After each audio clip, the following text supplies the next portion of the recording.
哎呀，还好我跑得快，从喜鹊的嘴裡面救下来一只小麻雀。看它身上的傷口，太慘了。再晚1秒鐘，它就被喜鹊给分尸了。那只喜鹊已經飛到那一片竹林裡面去了，還在那兒看着嘞。這只小麻雀肯定是從窩裡面掉出來的，然後被喜鹊撿漏了，把這個幸運的小家伙給帶回來了，不知道能不能活。我刚刚檢查了一下，2個腿都有傷，應該是沒有斷。右腿的大腿內側撕裂的一道傷口，看着有點嚇人。等一會兒給他上點藥。我剛才趕緊給他傷口的位置上了一點藥，然後現在給他做了一個窩，放在窩裡面養2天就知道了。剛剛就是這個家伙，現在還站在這裡鬼鬼祟祟的。這個季節所有的鳥都在繁殖，特別是我們這邊的麻雀數量太多了，所以說很多鳥都喜歡抓麻雀吃，因為数量多又好抓。第2天，它的傷口已經開始在結疤了，目前來說還是太小了，它不會站起來，也不知道它腿有沒有斷。反正以我的經驗，感覺應該是沒有斷，都是皮外傷。昨天給它餵食物都是掰着嘴用注射器打進去的，然後今天稍微好一點，它知道張嘴了，食慾還挺強的。第3天，現在基本上已經確定它的這個腿是沒有什麼問題的，但是很明顯看出來還有一點點腫。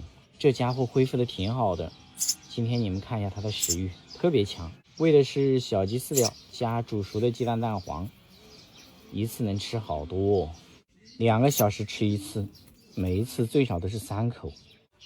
這玩意兒的確是太小了，在喜鹊眼裡面，它們和一條蟲子是沒有任何區別的。撿到這個小家伙的第4天，現在它已經能站到我手上了。這種小型鳥有一個優點，成長的速度特別快，真的一天一個樣子。畢竟它們屬於食物鏈的最底端，如果長得再慢一點的話，那成活率就更低了，靠的就是速度。現在直接給它餵小型的消音器，一口就吃飽了。第5天，剛給它搞點食物，吃飽了它就飛走了。不過它只能飛幾米遠，直接掉到溝裡面去，又被我撿回來了。看來這小子也是一身反骨啊。不過它現在還不會自己找食物，放出去之後，它的死亡率是200%。它身上的傷對它現在好像也沒什麼影響了。第6天，剛給它餵飽，帶它出來熟悉一下環境。這家伙的胃口是真的越來越好了。今天是第7天，它之前的傷基本上已經好了，但是今天它又受傷了。我都好奇怎麼受傷的總是它呢？看一下它这個腳，今天不知道被什麼給咬了，流了不少血。看一下它的腳，腳趾頭都歪了，這可憐的孩子。這2天我手養了一只魔術鴿，把它們2個關在一起。看這個魔術鴿的背上，都是它腳踩的流的血。他們倆感情特別好，它每天都躺在魔術鴿的背上睡覺。來，吃點雞蛋補補身子。不過對於這只小麻雀來說，受傷已經是家常便飯了，不是在受傷，就是在受傷的路上。好，這一下吃飽了。這只魔術鴿也吃飽了，看它的嗉囊裡面全是食物。還是讓他們2個住在一起，還可以互相保暖，挺好的。肯定不是這一只魔術鴿啄的小麻雀啊，因為這只魔術鴿還小，而且本來魔術鴿就特別溫順，成年的不敢放一起，但是都是幼鳥的話，是不具備殺傷力的，是沒什麼事兒，肯定是其他的鳥咬的。繼續養傷吧。隔三差五的給大家拍攝一下即將消失的柿子，有沒有覺得一次比一次少啊？來，整幾個回去試一下。兔子喜不喜歡吃柿子？摘柿子的時候眼睛一定要放亮一點，風險還是有那麼一點點的。即使我皮厚，我也有點怕。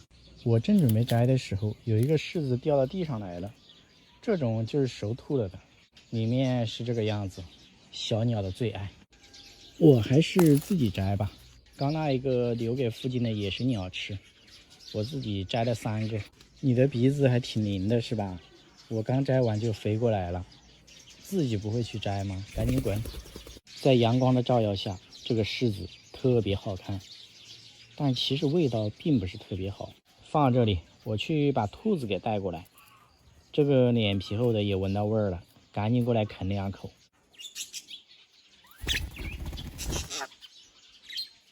兔子已經到位，以前總是越狱，笼子關不住，後來乾脆把它們關在猪圈裡面，全部圈養在一起，现在越来越肥了。順便掰開一個柿子給大家看一下，左邊的狀態就是熟透了的，右邊還差一點點，不過小鳥都喜歡吃。這一個就留給八哥和四光吧。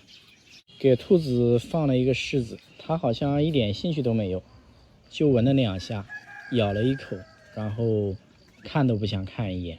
我覺得它是不是咬不開嘞？於是我就輔助了一下，結果它還是沒興趣，這不符合吃貨的氣質啊！而且我發現，自從放養了一段時間之後，它的膽子特別小，像個野兔一樣，稍微有點風吹草動，它都特別警惕。算了算了，看來柿子它不喜歡，給它搞點菜，去隔壁的菜地給兔子借一點菜。它種的菜實在是太小了吧，我都不忍心下手。算了算了，放過它。還是在我自己的菜地扯一點菜，都被虫子咬過，乾淨又健康。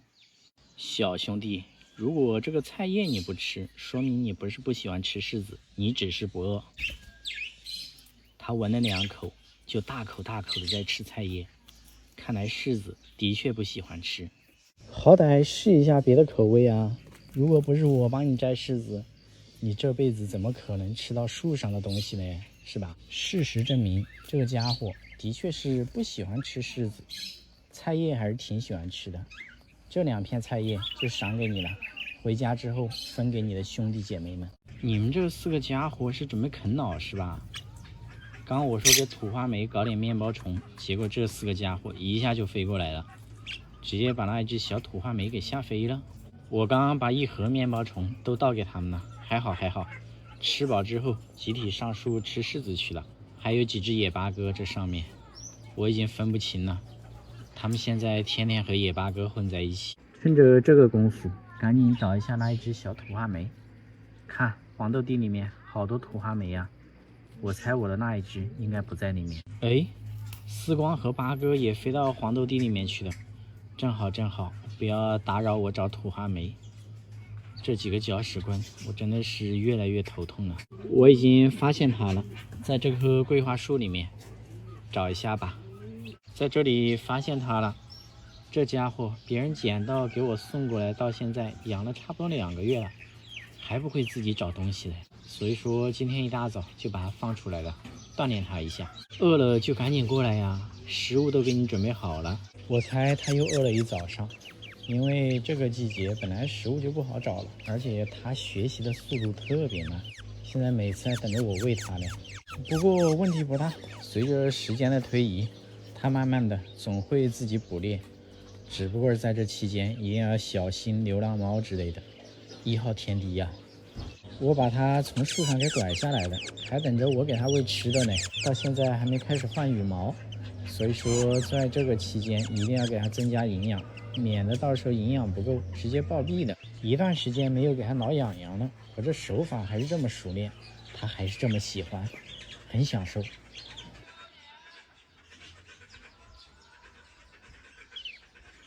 趁着那幾隻搅屎棍飛走了，趕緊給它搞點面包蟲，補充一下營養。哎呀，我也挺喜歡給它挠癢癢的，特別配合我。好了，我去給你搞吃的呢。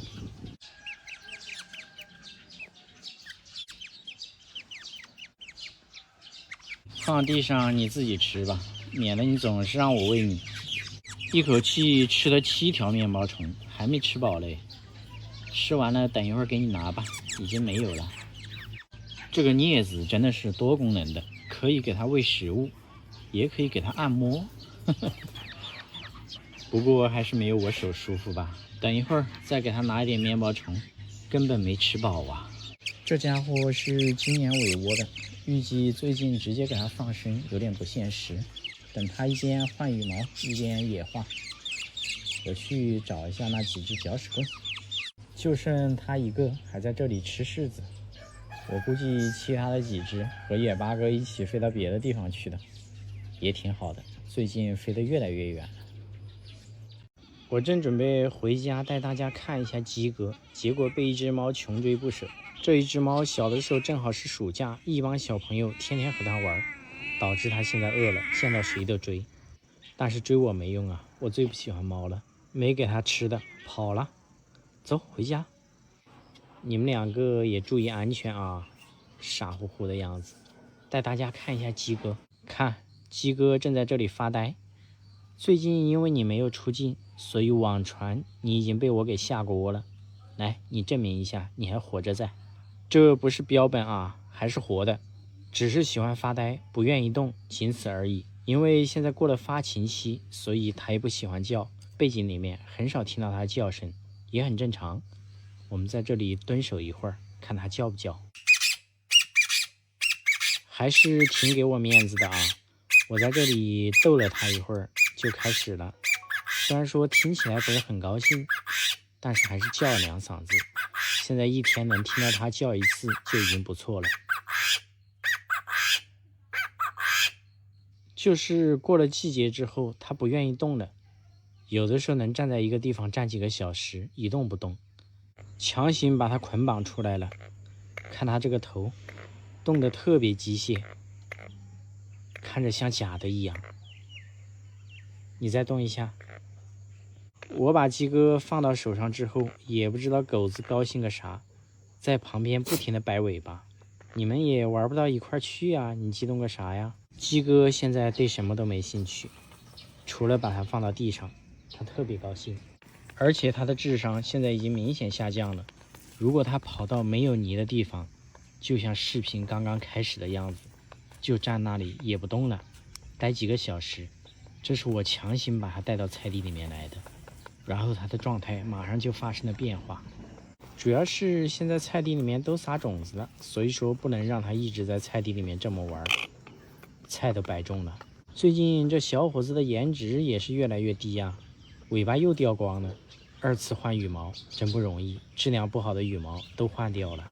要不你和狗子玩一下？你看狗子現在找不到朋友玩了，看到你多激动，这是不挑食的啊。算了算了，玩不到一起去，你還是跟我走吧。这是前段時間換好羽毛的樣子。最近因為營養不錯，所以質量不好的羽毛會2次脫落，再次換羽毛，這個也很正常，換好之後就會好看吶。最後強調一個重要的事兒啊，雞哥沒有被我下鍋，好好的，二驢也好好的，別一段時間幾個小動物沒出鏡，就在評論區說他們已經下鍋了，這是不科學的啊！視頻為證，視頻為證。自從柿子要成熟之後，每天都是各種鳥在上面偷吃啊！我過來找一下鳥，看一下八哥啥的有沒有在上面。發現這貨正在這裡偷吃的，看，這個柿子已經吃了一半了。這裡還有幾隻魔術鴿，你們幾個吃糧食的待在這裡幹啥呀？水果又沒興趣。今年的柿子長得挺好的，不過越來越少了，都被這些小鳥給偷吃了。這個柿子已經被吃了一半了，已經成熟了。都這個季節了，蜜蜂還來湊熱鬧嘞。我們要小心一點啊，被蟄一口不得了啊！反正這些柿子每年我們都沒摘過，全部都留給小鳥了。今天來選一個，等一會兒看一下狗皮膏藥吃不吃柿子。這一個應該成熟了。就你呢，還破了個洞。這幾隻絲光椋鳥天天不是偷小雞飼料就是偷面包蟲，這幾天又天天開始吃柿子，所以說它們也不跑了，就在家門口附近，反正總是有吃的。這裡還有一隻公的，母的去哪裡了？看這吃的多開心吶！所以說根本餓不到它們吶。母的也被我發現了，都在偷柿子嘞。你們對比一下，母的是不是長得比較醜？公的顏色特別漂亮。走了走了，我們站在這裡，其他的野生鳥想過來吃柿子都不敢靠近，不打擾他們。哎，你這家伙，你怎麼不去吃柿子啊？在這扯我的多肉。這是餓炸毛了還是剛洗完澡啊？應該是剛洗完澡，也餓不到它。這2隻小八哥也是天天飛到家裡面去偷吃小雞飼料，我去給他們做個消音器，可能家裡放的飼料沒有了，好久没做消音器了，不得已啊，不然的话他们天天偷吃我的多肉，難搞哦。特別是這2隻小八哥，自己天天也不出去找食物，准备啃老吗？哎，明年繁殖期到了，你们两個趕緊跑吧啊！這兩隻八哥就是今年別人給我的蛋，然後我孵化出來的，已經換好羽毛了。這一隻絲光對消音器還有興趣嘞，主動飛到我手上來了，把八哥都趕跑了。看，換好羽毛後的絲光兩鳥，太好看了。而且他們幾個好像還偷偷的學會了說話，應該是和二驢學的。我聽到過幾次，不知道哪一隻。消音器吃完了，放一個柿子放在這裡，記住這個味道啊！吃完了就自己去摘，不要再偷吃我的多肉了。快去，都嘗一下柿子的味道。食物太多了，總是偷吃我的多肉幹啥嘞？這個絲光換好羽毛之後，真的太好看了。希望明年它們能在我們家附近繁殖，預計不出意外的話不會跑。回家休息一會兒，太吵了，一群麻雀都在偷狗子的飯吃，嘰嘰喳喳的，太多了。我就說嘛，這家伙顏色太鮮豔了，風險係數很大呀。剛才我給它洗籠子，放它出來玩一下，結果就遭遇了一隻伯勞的追殺。還好，沒事兒。這家伙被追得飛了幾圈之後，還好平時和我的關係比較好，直接飛過來找我來了。那一隻伯勞已經被嚇跑了，正準備讓他們繁殖下一代嘞。別下一代還沒繁殖出來，就讓伯勞給滅了，那我不是傷心死了？還是狗皮膏藥比較聰明啊。剛剛伯勞過來的時候，我看到他直接飛到家裡面去的。正好我把虎皮鹦鹉也帶回來了，你們待在一起玩一下，看一下還打不打架。來，见個面互動一下。哎呦，又開始了。你瞎呀，你咬我幹啥呀？我就看個熱鬧，你咬我幹啥呀？把菜葉放這裡讓他們吃一下，再打架就把你們都關起來。不行了，剛說完又開始了。這狗皮膏藥脾氣太暴躁了，一直追着這個虎皮鹦鹉打。哎，還是把你們關起來吧，就不能讓他們在家裡玩，每次還要擦桌子，浪費多少紙巾吶？這是我在抖音商城買的可心柔紙巾，4層加厚，柔軟舒適，官方正品。超多秋季護膚、旅行出遊小樣，領券不到9塊9，還不到一杯奶茶的錢。我一次性入了這麼多，試過適合自己的才是最好的，花小錢超值的。點商城左滑進入試用領取，或者直接點擊我的評論區就能一鍵領取9塊9省錢護膚攻略，入手同款紙巾，大牌美妝護膚小樣試用，還得來抖音商城點這裡就能買。好了，你們兩個可以專心繁殖了，我去幫你們找一下那只伯勞，把它趕走。找到的，還在這裡嘞，就這一只，不會看錯，尾巴特別稀少。進入秋冬季，這家伙會越來越猖狂。看到伯勞，我就想起了我之前放生的那一只小家伙了，特別好看。小的時候天天各種昆虫伺候它呀，沒有想到長大之後不是抓我的鴿子，要麼就是抓我的魔術鴿，反正只要是放在家門口的小動物，它一個都不放過。哎，後來也是沒辦法，所以說把它帶到山上去給放生了。我一直還挺喜歡這個家伙的，不過本來就計劃要把它帶到山上去放生，但是放生的時候還真是捨不得啊。後來去看了它好幾次，都發現它過得特別好。最後那段時間不是天氣太熱了嗎？我就沒有去找它，直到現在也不知道它飛到哪裡去了。有空去看看它，看一下它還在不在那座山上。兄弟們，再過幾天就要放國慶節了，你們有什麼安排嗎？猜一下，我拿刀去幹啥？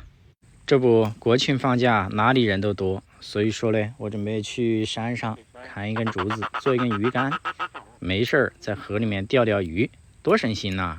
路過河邊的時候，先過來看一下資源怎麼樣。好久沒來這裡釣魚了，就你們釣魚佬的專業程度上來看，這裡的魚情怎麼樣？有沒有搞頭啊？對的，順便讓貝貝在這裡面洗個澡，又節約了不少水。走吧。哎呦，剛到河邊，看我看到啥了？一條擱淺的小白條，這還挺大的吧？看這個塊頭，和貝貝差不多長了。還好遇到我了，你運氣真好。放生，早點回家。從這個情況上來看，這裡的魚真的很多啊。看來在這裡釣魚是沒有錯，可惜今天魚竿都沒有。這個家伙膽子有點小，也不洗澡。算了算了，我們還是去找魚竿。在山邊撿了一根，剛加工了一下，其實還可以，就是太重了，不要了。山上好多小動物啊，剛刚2只小松鼠在這裡吃板栗，可惜它們的速度太快了，沒拍到，尾巴特別大。這些板栗都沒人要，都是野生的，所以說基本上都是被野生動物給吃了。這玩意儿居然沒被野生动物給搬走，山上也挺多的，可能是還沒成熟吧。我們就在這個位置找一根趁手的兵器，砍了2根，加工出來看一下什麼情況。感覺一般般吶。這一根挺長的，但是有點重，不合適。這一根稍微好一點，但是不喜歡呢。再找一下，這一根還可以，就是有點短，差不多1.8米這個樣子，將就一下吧。反正我对釣魚沒啥講究，愛上不上。看，在旁邊的地上還看到一個鳥窩，這真的是走哪兒都能碰到啊。這是白頭杯的鳥窩，應該是別人在這砍竹子的時候給它弄掉的，是個空的。走吧，我的目標魚竿已經找到了，可以回家了。等這幾天有時間就過來釣魚。回來了，這狗子真聰明，它知道我帶着貝貝，它今天乾脆不跟着我一起了。回來之後看到貝貝在我頭上，它立馬離我遠遠的，它也害怕把貝貝給嚇着了。好，國慶節放假，到時候釣魚我就帶你去。天快黑的時候，帶鴨子出來溜達一圈，發現小河溝的水快乾了。最近一直沒下雨嘛，哎呦，我又有點手癢啊，想看一下有沒有魚抓。這種石頭下面都是藏魚的好地方，看一下。哎呦，好多小魚小蝦呀，還有一個比較大的龍蝦，遇到的也是一種緣分。放了吧，哎呦，把鴨子嚇一跳。放的這個位置不怎麼好啊，旁邊還有一個洞，有一條尾巴露在外面，應該是黃鱔。我們把它掏出來，千萬別是那條啊，不科學啊！掏着掏着，這個小尾巴動了一下就不見了。看來真的是術業有專攻啊！看別人抓黃鱔特別輕鬆，到我這裡就抓不到了。算了吧，還是把它們給蓋起來，免得曬死了。不過也是早晚的事兒。這個鴨子今天終於可以好好的洗一次澡了。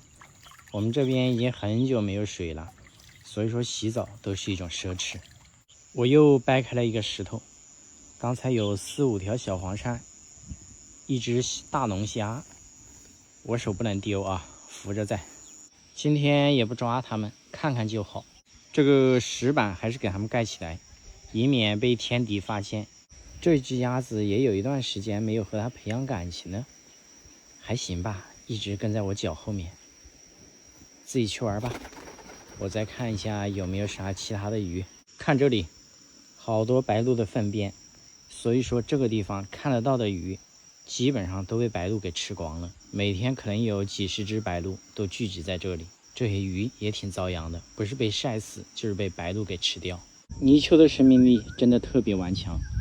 就這個位置，我剛隨便搬了一個小石板，裡面有一條小泥鰍，乾成這個樣子，它還活下來了。給你加餐，沒興趣啊，所以說咯，還是給它放了。能活下來，完全是因為鴨子沒興趣。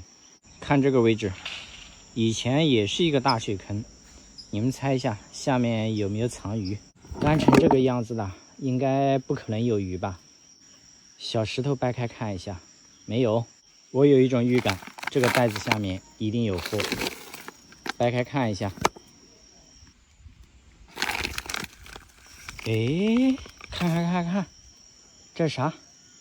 一條小黃鱔，好像又要逃跑，跑了。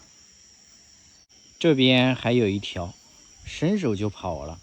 繼續找。這裡又有一條。這是捅了黃鱔窩吧？這麼多黃鱔，這個石頭下面又有一條，看到沒？這個位置黃鱔可真多。這個位置今年肯定出生了一窩小黃鱔，沒想到遇到天乾。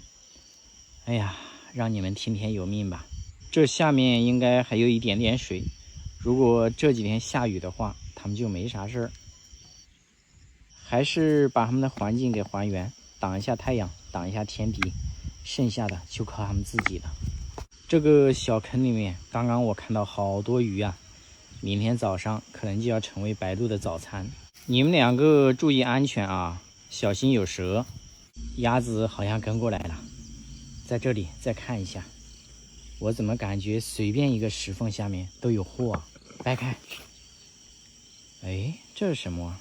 直接上手摸一下，摸到了一個倔強的小伙子，他還試圖往石縫裡面鑽，出來了，差點咬了我一口。這家伙，看他逃跑的時候小心翼翼的，放了他。你來晚了，沒有吃的。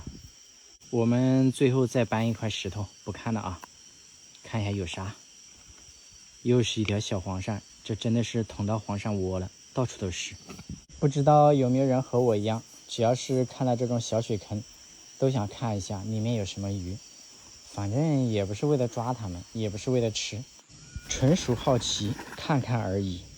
這鴨子出來之後洗澡好像也洗好了，現在水都不願意下了。時不時的把它帶出來測試一下親人度，訓練一下，一直都沒有讓我失望啊。走嘍，回家，感覺天要黑了。如果過幾天還不下雨，到時候我们再來看一下這溝裡面的小魚什麼情況。從蛋孵化出來的小八哥真的特別親人，我都1-2個月沒管它們了，我去哪裡它們還是喜歡跟着。這不，我出來逛了一圈，它們2個又跟過來了。不過最近在換羽毛，飛行能力不強。過來。其實我是不想讓它們上手的，這2個家伙有一個特點，特別喜歡咬人。哎呦，太痛了，也不知道跟誰學的。好肥呀，這一隻基本上都放着在，天天都在偷飼料和面包蟲吃，也不自己找食物。這是另外一隻，換毛比較慢一點，最近把它關到籠子裡面，關了差不多有1個月了。哎呀，原因太多了，沒法說。飛行能力它也比較弱一點，所以說也算是對它的一種保護。等羽毛換好之後，就不用管它了。這2個家伙自己偷偷學會了說話，會說過來，別的沒聽到，沒教過。飛一下。以前他們倆形影不離，自從把另外一隻關了1個月，現在他們都各玩各的，見面就打架。看。